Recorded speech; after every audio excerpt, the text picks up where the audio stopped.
तृतीय वर्ष विज्ञान के सभी विद्यार्थियों का उनकी कार्बनिक रसायन की कक्षा में स्वागत है। मैं भारती मेहता आज आपको स्पेक्ट्रोस्कोपी के बारे में सामान्य जानकारी प्रदान करती हूँ।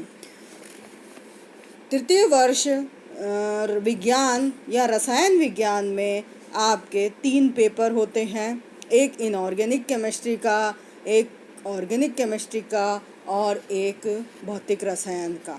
कार्बनिक रसायन के सिलेबस में 5 यूनिट हैं। इन 5 यूनिट के अंदर विभिन्न प्रकार के चैप्टर आपके सिलेबस में हैं।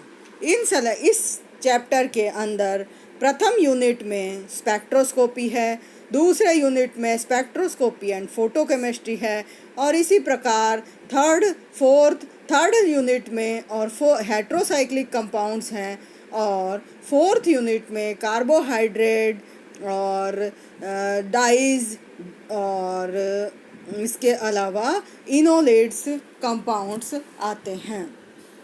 सबसे पहला यूनिट और महत्वपूर्ण यूनिट स्पेक्ट्रोस्कोपी है, क्योंकि स्पेक्ट्रोस्कोपी और स्टीरियोकेमिस्ट्री दोनों आज के समय को देखते हुए कार्बनिक रसायन की 2 महत्वपूर्ण शाखाएं हैं। स्पेक्ट्रोस्कोपी के अंदर हम सबसे पहले बात करते हैं स्पेक्ट्रोस्कोपी की सामान्य जानकारी की। Spectroscopy is an important branch of science which deals with electromagnetic radiations and their interaction with matter। तो अर्थात स्पेक्ट्रोस्कोपी विज्ञान की वह शाखा है जिसके अंतर्गत इलेक्ट्रोमैग्नेटिक रेडिएशंस और उनके इंटरेक्शन का पदार्थ के साथ इंटरेक्शन का अध्ययन किया जाता है, या पदार्थ के साथ इलेक्ट्रोमैग्नेटिक रेडिएशंस किस प्रकार से अंतरक्रिया करते हैं इसका अध्ययन स्पेक्ट्रोस्कोपी के अंदर किया जाता है। स्पेक्ट्रोस्कोपी भौतिक विज्ञान और रसायन विज्ञान दोनों में महत्वपूर्ण रोल अदा करती है। बहुत से महत्वपूर्ण विधियां हैं जिनके द्वारा हम मॉलिक्यूलर स्ट्रक्चर या किसी भी रासायनिक पदार्थ की आणविक संरचना के बारे में जानकारी प्राप्त कर सकते हैं। स्पेक्ट्रोस्कोपी का शब्द स्पेक्ट्रा से लिया गया है। स्पेक्ट्रा का मतलब होता है जब किसी भी वाइट लाइट को किसी प्रिज्म में से गुजारा जाता है तो निकलने वाला जो प्रकाश है वो 7 रंगों में विभक्त हो जाता है, जिसको हम बैनी, आह, पिनाला कहते हैं, यानी बैगनी, नीला, आसमानी, हरा, पीला और लाल और ऑरेंज कलर का पदार्थ। तो इस तरह से ये 7 कलर हमें दिखाई देते हैं। ये वाली जो फिनोमिना है इसको हम डिस्पर्सन कहते हैं, यानी प्रकाश का 7 रंगों में विभक्त होना उसे डिस्पर्सन कहते हैं। और ये डिस्पर्सन सबसे पहले सर आइजैक न्यूटन ने 1666 ईस्वी में बताया था और ये इसमें डिफरेंट रिफ्रैक्टिव इंडेक्स होने के कारण या इसमें अपवर्तनांक हर कलर का या हर रंग का अलग अलग होने के कारण ये 7 कलर प्रिज्म में से गुजारने के बाद अलग अलग दिखाई देते हैं। ये रेडिएशंस का जो डेविएशन है वो अलग जगह पर डेविएशन होने के कारण से वो अलग अलग दिखाई देते हैं। The colour extended from red through various rainbow colour to violet, और वो रेड से वायलेट कलर तक के दिखाई देते हैं। इसके अलावा इसके पश्चात 1800 ईस्वी में हैंडशेल ने देखा कि यदि थर्मामीटर के रेड एंड पर भी स्पेक्ट्रम दिखाई दिया, इसका मतलब ये हीटिंग इफ़ेक्ट को दिखाता है और ये जो पार्ट है रेडिएशंस का उसको हम इंफ्रारेड कहते हैं। इन सालों में रिटर ने अल्ट्रावायलेट रेज की भी खोज की। तो इस तरह से इनकी स्पेक्ट्रोस्कोपी की खोज 16वीं 17वीं शताब्दी से लेकर के 19वीं शताब्दी तक लगातार हुई।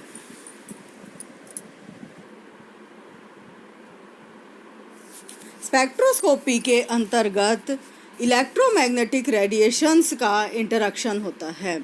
इलेक्ट्रोमैग्नेटिक रेडिएशंस प्रकाश की किरणों को इसलिए कहा जाता है कि ये सिंपल हार्मोनिक वेव्स होती हैं जो लगातार सोर्स के साथ साथ चलती हैं और एक सीधी रेखा में गमन करती हैं।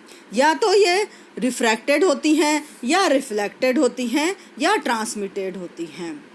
तो यहाँ पर इलेक्ट्रोमैग्नेटिक रेडिएशंस में इलेक्ट्रिक फील्ड और मैग्नेटिक फील्ड हमेशा एक दूसरे के परपेंडिकुलर होते हैं।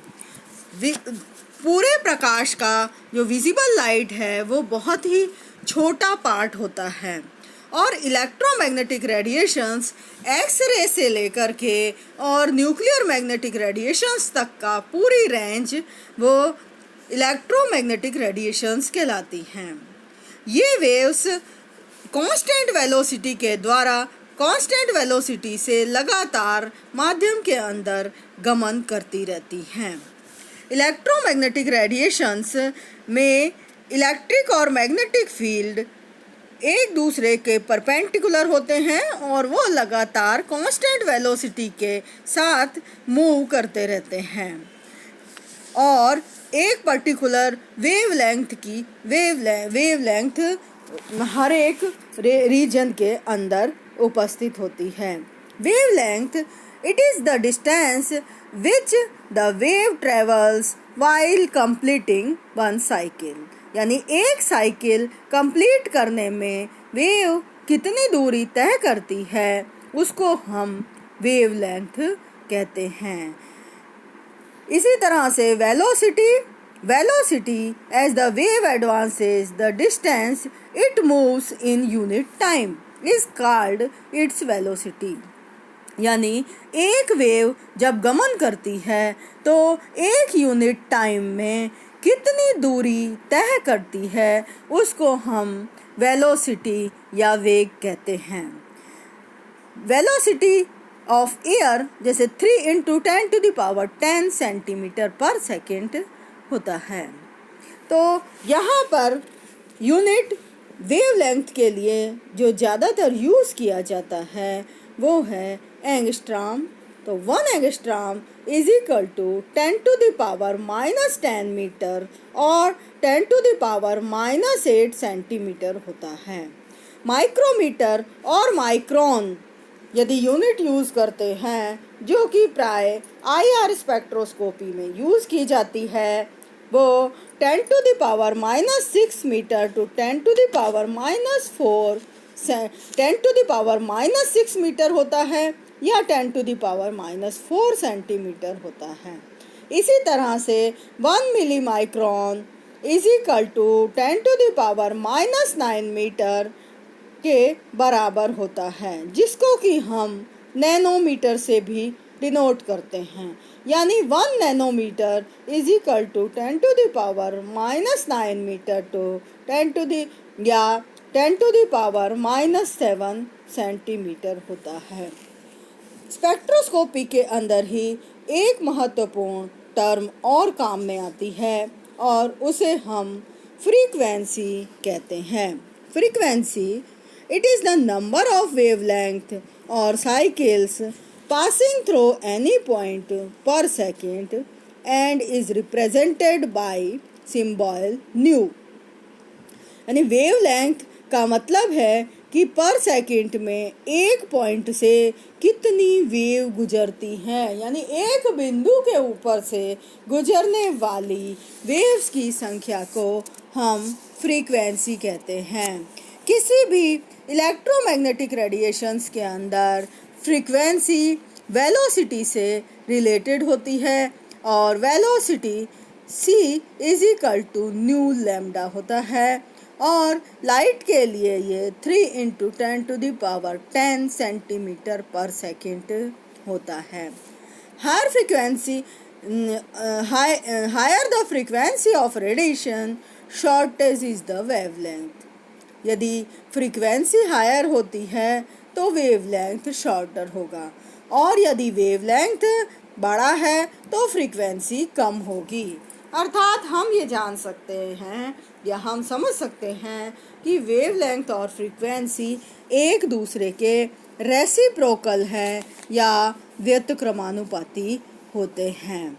तो इस तरह से फ्रीक्वेंसी और वेवलेंथ या तीव्रता और वेवलेंथ या तरंग दैर्ध्य एक दूसरे के व्युत्क्रमानुपाती होते हैं। वेवलेंथ या और फ्रीक्वेंसी वेवलेंथ को हम सेंटीमीटर पर वेवलेंथ फ्रीक्वेंसी को हम मेगा साइकिल पर सेकंड या साइकिल पर सेकंड के अंदर नापते हैं। इसकी common unit mega cycle per second है। साइकिल पर सेकंड भी काम में लिया जाता है। Radio waves are oftenly identified by metres for the wavelength and hertz for frequency. इसी के साथ एक और टर्म जो स्पेक्ट्रोस्कोपी में महत्वपूर्ण रोल अदा करती है वह है वेव नंबर। वेव नंबर या तरंग संख्या। तरंग संख्या another frequency unit called wave number is the number of waves in 1 centimetre. Wave number का मतलब है वेव 1 सेंटीमीटर की दूरी में उपस्थित वेव की संख्या। उसे हम वेव नंबर के द्वारा दर्शाते हैं। यहाँ पर 1 सेंटीमीटर में हाफ वेवलेंथ कई जगह पर होती है, तो उसको हम हाफ से भी डिनोट कर सकते हैं। तो इस तरह से हमारे जो कुछ महत्वपूर्ण टर्म हैं वो मैंने आपको इसमें अभी बताए। इलेक्ट्रोमैग्नेटिक रेडिएशंस के लिए ज्ञात करने के लिए यहाँ पर एक फॉर्मूला है न्यू = c/λ या E = hν, या हम इसे E = hc/λ के द्वारा भी दर्शाते हैं।